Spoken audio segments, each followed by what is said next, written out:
Hello students and welcome in my classroom.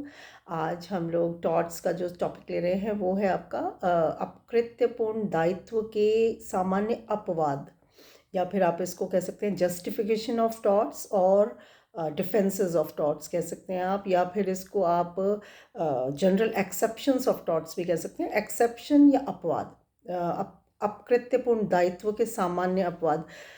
अपवाद से आप क्या समझते हैं? जब भी आप कोई भी क्वेश्चन उठाते हैं पढ़ने के लिए, तैयार करने के लिए, प्रिपेयर करने के लिए, तो आप सबसे पहले उस क्वेश्चन को समझा करो कि हम करने क्या जा रहे हैं। तो आज आप करने जा रहे हो जो टॉट्स हैं, जो टॉट आप कर देते हो, टॉट कुछ भी असहज, कुछ अपकृत्य जब आप करते हो तो आप उसके लिए लायबल हो जाते हो। आपके ऊपर वाद लाया जा सकता है, वादी ला सकता है। तो आज हम वो सिचुएशंस पढ़ने जा रहे हैं, हम लोग वो परिस्थितियां देखने जा रहे हैं जब आपका किया हुआ कृत्य, जो कि अपकृत्य था, जो आपने गलत किया था, उसके लिए आप लायबल नहीं होने वाले हैं। तो वो एक कुछ परिस्थितियां ऐसी होती हैं जब आप करे हुए कार्य के लिए नहीं, आप अपने किए हुए अपकृत्य के लिए आपके ऊपर कोई लायबिलिटी नहीं होती, आप बच जाते हैं उससे। आपके किए हुए अपकृत्य के लिए आप लायबल नहीं होते, आप उसके लिए लायबल को बोलेंगे कि आप उसके लिए लायबल नहीं होते, आप उससे छूट जाते हैं, उसकी लायबिलिटी से आप उत्तरदायी नहीं होते उसके लिए, और उससे आप छूट जाते हैं। तो वो सिचुएशंस को हम आज देखने जा रहे हैं। तो वो सिचुएशंस क्या है, पहले आप इसको देखिए। There are some common justifications to all kinds of wrongs. हर तरीके का गलत जो काम होता है, जैसे अपकृत्य जो होता है, गलत काम मतलब अपकृत्य जो हो रहा है, जो रॉन्ग हो रहे हैं, उसके लिए सम कॉमन जस्टिफिकेशंस होते हैं। कुछ आमतौर के सामान्य रूप के अपवाद होते हैं। सामान्य अपवाद वो परिस्थितियां होती हैं, वो सिचुएशंस होती हैं जिन स्थितियों में किए गए कार्य अपकृत्य नहीं माने जाते। अगर आपने कोई अपकृत्य इन 1 2 3 4 इन परिस्थितियों में किया है तो वो अपकृत्य नहीं माना जाएगा। तो सुनिए, there are various conditions which, बहुत सारी ऐसी कंडीशंस हैं, बहुत सारी ऐसी परिस्थितियां हैं जो कि व्हेन प्रेजेंट, अगर वो उपस्थित होती हैं, अगर वो प्रेजेंट होती हैं, will prevent an act from being wrongful. वो परिस्थितियां अगर कोई होती हैं तो वो, अगर कोई कृत्य मैंने ऐसा किया जो गलत है, जो अपकृत्य है, तो वो उसको गलत होने से रोक लेती हैं। वो ऐसी परिस्थितियां जो कि मेरे किए हुए कृत्य को अपकृत्य होने से रोक लेती हैं, विच इन देयर एब्सेंस, अगर वो परिस्थितियां ना होती, उसकी एब्सेंस में, would be which in their absence would be a wrong. अगर वो परिस्थितियां ना होती तो मैंने जो कार्य किया था वो जो रॉन्ग नहीं हुआ, अब उन परिस्थितियों के कारण, अगर वो परिस्थितियां ना होती तो वो रॉन्ग होता, वो अपकृत्य हो जाता। तो और you can say the same act would amount to be a wrong, कि वो रॉन्ग हो जाता अगर वो परिस्थितियां नहीं होती। तो हम आज उन परिस्थितियों को पढ़ने जा रहे हैं कि अगर वो प्रेजेंट थी तो मेरे कार्य को अपकृत्य नहीं माना गया, मैं लाइबल नहीं हुई अपने कार्य के लिए जो कि अपकृत्य था। अगर वो प्रेजेंट नहीं होती तो वो अपकृत्य माना जाता। तो सर फ्रेडरिक पॉलक हैं, जो ज्यूरिस्ट हैं, जो आप जब सेकेंड ईयर में मुझसे पढ़ेंगे, ज्यूरिस्प्रूडेंस जब देखेंगे आप, आपका सब्जेक्ट है सेकेंड ईयर का ज्यूरिस्प्रूडेंस, तो उसमें बहुत सारे ज्यूरिस्ट्स को हम पढ़ेंगे, बहुत सारे विधि शास्त्रियों को हम पढ़ेंगे। तो उसमें एक सर फ्रेडरिक पॉलक होंगे। उन्होंने इसकी एक जो परिभाषा दी है, according to sir Frederick Pollock, the rules of immunity. Immunity का मतलब होता है छूट, कि इम्यून है आप इस चीज़ से, इम्यून मतलब इम्यूनिटी मतलब छूट मिल जाती है।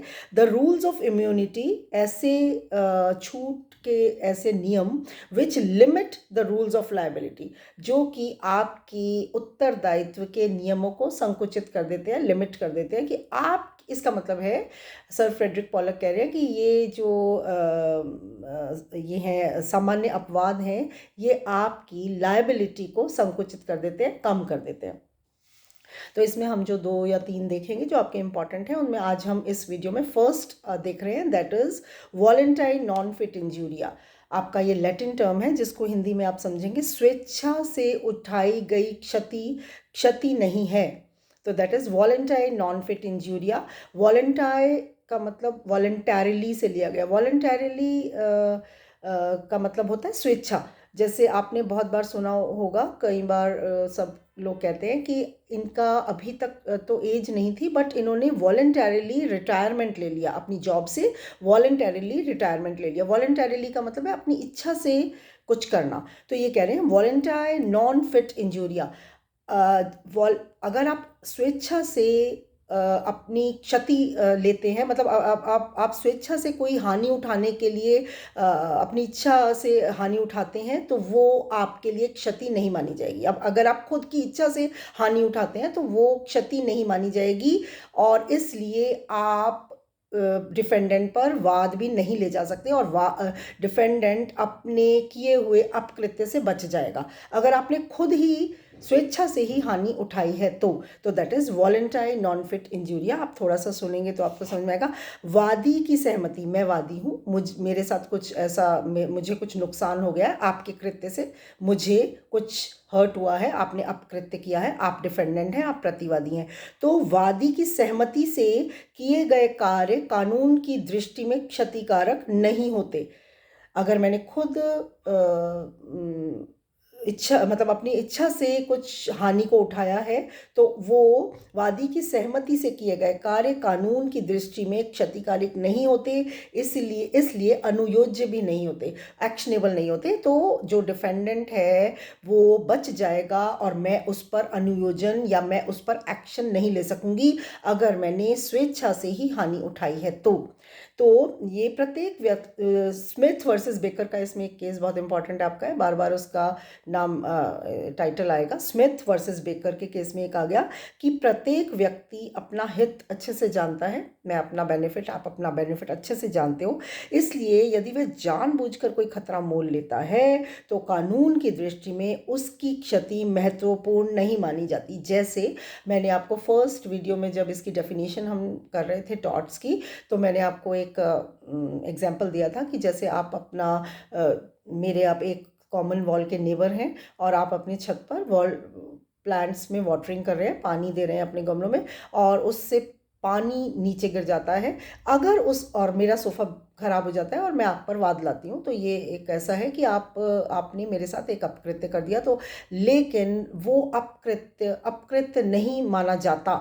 अगर मैं आपसे कहती, अगर आप ऊपर खड़े हैं और मैं भी हूँ, और आपने कहा कि मैं पानी दे रहा हूँ अपना या दे रही हूँ, तो ये पानी आपके घर पर भी गिर सकता है। तो आपने अपने बहुत जैसे भी सहज बोल बात करते हुए कह दिया कि कोई बात नहीं, आप गिरने दीजिए, आप अपना वाटरिंग कीजिए।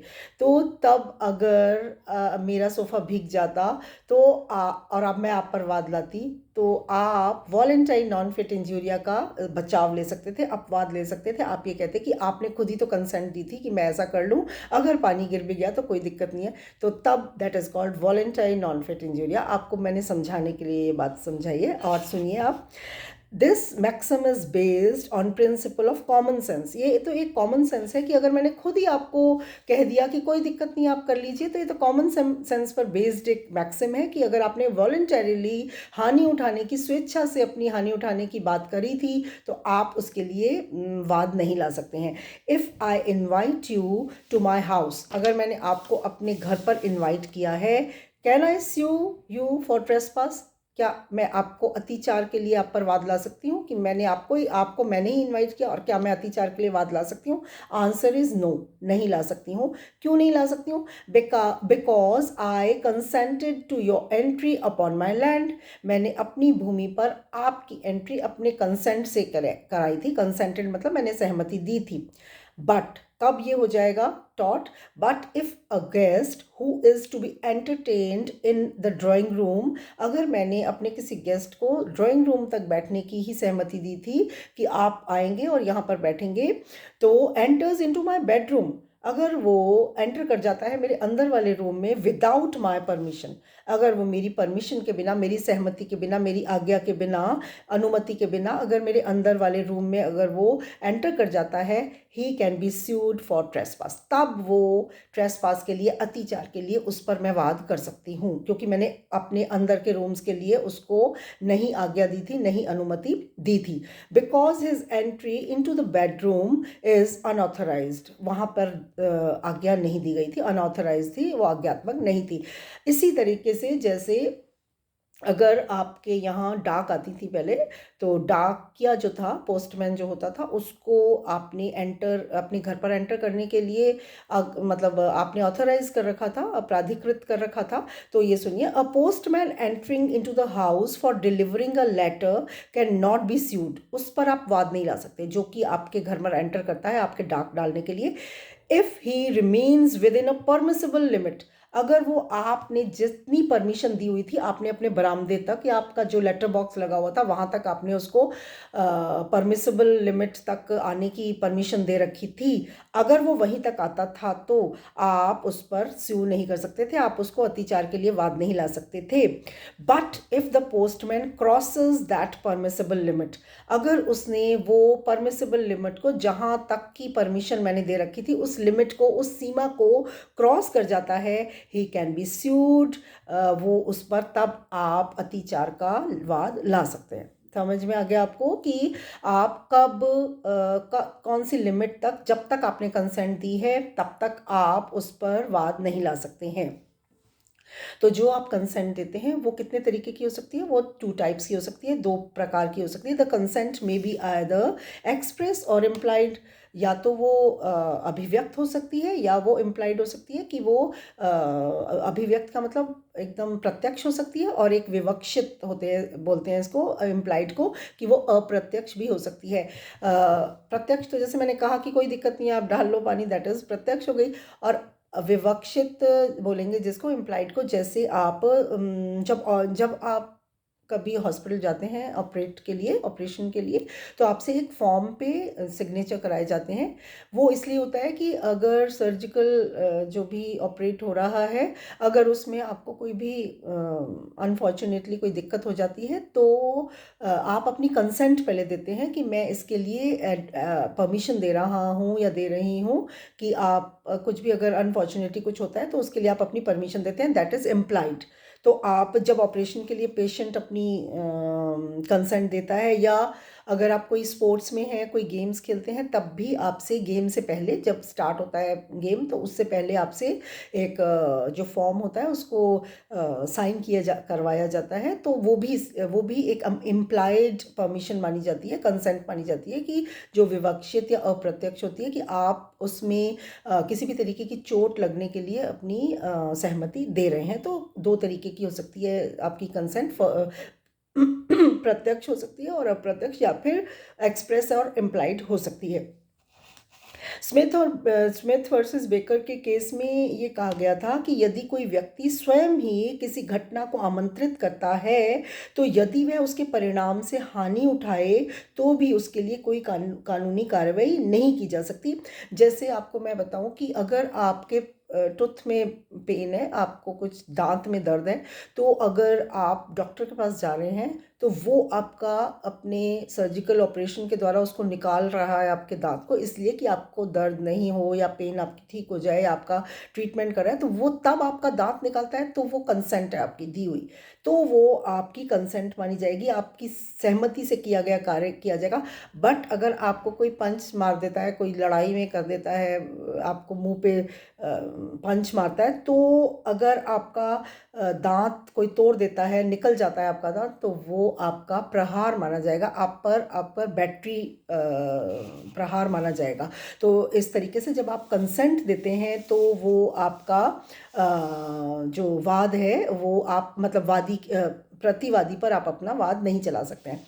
और इसमें एक जो इम्पॉर्टेंट चीज़ आपको देखनी पड़ेगी, कि अगर जब अपना आप कंसेंट देते हैं, तो essential condition of doctrine of volenti non fit injuria का, कि आवश्यक शर्त क्या होनी चाहिए, जो आपने कंसेंट अपनी दी है। सबसे इम्पॉर्टेंट जो इसमें टॉपिक में बात है वो ये है कि जो आप कंसेंट दे रहे हैं अपनी, वो कभी भी स्वेच्छा से आप दें, कभी भी वो प्रेशराइज नहीं होना चाहिए। कि कंसेंट जो असेंशियल डॉक्ट्रिन में जो असेंशियल कंडीशन है, वो है कि consent must be freely given, कि आप जो अपनी सहमति दे रहे हैं वो स्वेच्छा से आप देंगे, स्वेच्छा से दी गई हुई होनी चाहिए। ये आप सुनिए, बहुत इजी में बताती हूँ आपको।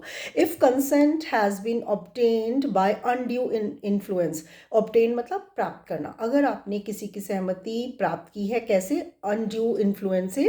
अनड्यू इन्फ्लुएंस बोलेंगे, इन्फ्लुएंस होता है प्रभाव, और अनड्यू होता है गलत। अगर आपने किसी से उसकी कंसेंट ली है, ऑब्टेन की है अनड्यू इन्फ्लुएंस से, कुछ गलत प्रभाव से, कि आपने अपना प्रभाव दिखाते हुए कि आप इस पोजीशन में हैं कि वो आपसे थोड़ा कम अंडर पोजीशन है, तो आप उसको अनड्यू इन्फ्लुएंस से, गलत प्रभाव से आप उसकी कंसेंट ले रहे हैं, या फिर कॉर्जन से ले रहे हैं। कॉर्जन कहेंगे आप COERCION, कॉर्जन वर्ड होता है एक प्रेशर के लिए, दबाव के लिए, या एक ज़बरदस्ती अगर आप उसकी कुछ ले रहे हैं, कॉर्जन बाय कॉर्जन ले रहे हैं, तो भी वो गलत मानी जाएगी। और अगर आप फ्रॉड से ले रहे हैं, कुछ कपट तरीके से आप उसकी कंसेंट ले रहे हैं, तो भी वो वॉलंटाइन नॉन फिट इंजूरिया के लिए फिट नहीं माना जाएगा, उसकी कंसेंट सही नहीं मानी जाएगी। इसमें एक इम्पॉर्टेंट केस है आपका, आप उसको नोट डाउन करें।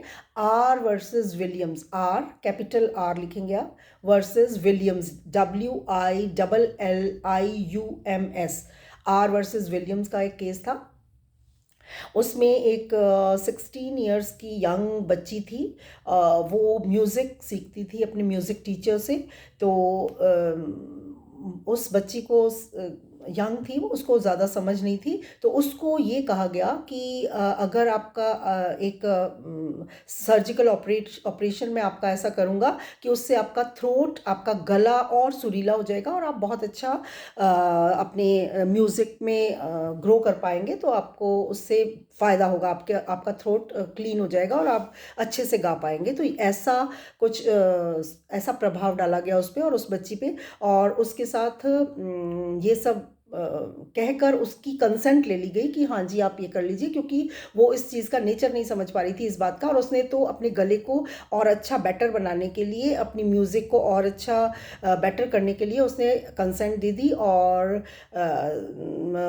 उसके साथ रेप किया गया उस टीचर के द्वारा। तो आप सुनिए, आर वर्सेस विलियम्स का जो केस था, उसमें 16 इयर्स की जो बच्ची थी, म्यूज़िक टीचर ने ये कहकर ये कहकर कि इससे उसकी आवाज़ अच्छी होगी, was held guilty of rape. In this case victim जो पीड़िता थी, that is called victim misunderstood the very nature of the act. जो वो विक्टिम थी वो नहीं समझ पाई, मिसअंडरस्टूड का मतलब है कि वो अंडरस्टैंड नहीं कर पाई, वो समझ नहीं पाई उस कार्य का प्रकृति जो वो उसके साथ हो रहा था। तो victim misunderstood the very nature of the act which was being done, जो किया गया। शी हैड कंसेंटेड, उसने उस चीज़ की कंसेंट दे दी थी, उसने कहा कि ठीक है आप करिए, क्योंकि वो अपने थ्रोट को और बेटर करना चाहती थी। She had consented to the act of the accused, उसने अक्यूज के उस एक्ट को अपनी कंसेंट दे दी, उसने कहा कि ठीक है आप कर लीजिए, बिलीविंग, इस बात पर विश्वास करते हुए, that to be a surgical operation to improve her voice, कि ऐसा एक सर्जिकल ऑपरेशन होने जा रहा है जो कि उसकी वॉइस को बेटर करेगा, उसके थ्रोट को बेटर करेगा। सच कंसेंट, वो जो कंसेंट उसने दी, such consent of the girl, उस लड़की की वो consent does not serve as a good defence, उसको गुड डिफेंस नहीं माना गया प्रतिवादी के प्रति। प्रतिवादी ने कहा कि इस बच्ची ने तो खुद ही कंसेंट दिया था, बट उसको सही डिफेंस नहीं माना गया, क्योंकि उसे सही जानकारी नहीं दी गई थी और उसको इस बात की नेचर पता नहीं थी। तो जो कंसेंट है वो फ्रीली होनी चाहिए, अनड्यू इन्फ्लुएंस से नहीं होनी चाहिए। एक और इसमें आप केस लिखेंगे, इन बोवाटर, BOWATER, बोवाटर वर्सेस रोले रेजिस, रोले ROWLEY, रोले रेजिस REGIS कॉरपोरेशन। बोवाटर वर्सेस रोले रेजिस कॉरपोरेशन में ये कहा गया कि जब आप किसी की सहमति के लिए उसको बात करते हैं, न किसी को मतलब कुछ ऑफर करते हैं, तो अगर उसके पास, उस विक्टिम के पास, उस पर्सन के पास आपकी बात को मानने के अलावा कोई और चारा ही नहीं हो, तो वो कंसेंट सही नहीं मानी जाएगी। इसमें आप सुनिए, बोवाटर वर्सेस रोले रेजिस कॉरपोरेशन में, this is held that consent given under circumstances when the person does not have freedom of choice। अगर आप किसी को इन परिस्थितियों में ऑफर करते हैं जब उसके पास उसके पास फ्रीडम ही नहीं है, उसके पास कोई और चॉइस ही नहीं है, उसके पास और कोई रास्ता ही नहीं है, उसके पास और कोई चारा नहीं है, is not a proper consent. तो उसकी वो कंसेंट अगर उसने वो दी है जिसके पास और कोई ऑप्शन ही नहीं था, तो वो कंसेंट सही नहीं मानी जाएगी। A person may be compelled by some situation to knowingly undertake some risky work which, अगर कोई पर्सन को, किसी पर्सन को कोई रिस्की वर्क करने के लिए, अगर जिसको वो जानता है, वो खुद जानता है, जो एक्सेप्ट कर रहा है कि ये मेरे लिए रिस्की है, फिर भी वो अगर उसको स्वीकार कर रहा है, उस अपनी कंसेंट दे रहा है कि मैं इसको स्वीकार कर रहा हूँ और मैं ये करूँगा काम, अगर भले उसको मालूम था कि ये रिस्की है, तब ये माना जाएगा कि वो किसी अंडर प्रेशर ही ऐसा कर रहा है, या अगर उसके पास कोई और ऑप्शन नहीं है तब वो उसको ऐसा करना पड़ रहा है।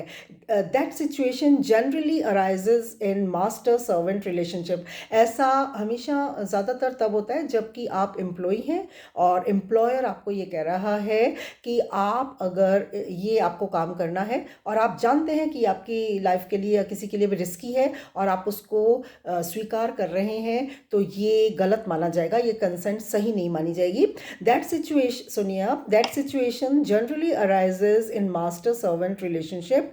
The servant may sometimes be faced with the situation. कभी कभी सर्वेंट को, एम्प्लॉय को ऐसी सिचुएशन फेस करनी पड़ती है, उसका सामना करना पड़ता है with the situation of either accepting the risky work, या तो वो उस रिस्की काम को एक्सेप्ट कर ले, उस रिस्की काम को करने की हामी भरे, और लूजिंग द जॉब, या फिर वो अपना job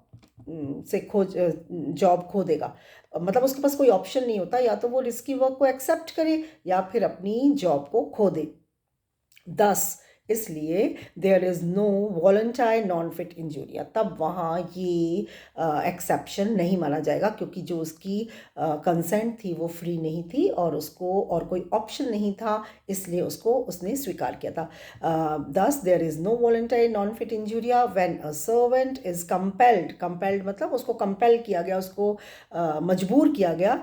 when a servant is compelled to do some work in spite of his protest, अगर बावजूद इसके कि वो उसको प्रोटेस्ट कर रहा था, वो जानता था कि ये रिस्की है मेरे लिए, फिर भी उसने उसको स्वीकार किया, तो वो consent voluntary non fit injuria के लिए फिट नहीं मानी जाएगी। This is all about first, आपका जो एक्सेप्शन था, स्वेच्छा से उठाई गई क्षति नहीं है, वॉलंटरी नॉन फिट इंजूरिया आपका ये, this is all about this exception. Next exception हम नेक्स्ट वीडियो में करेंगे। Till then, okay, bye bye.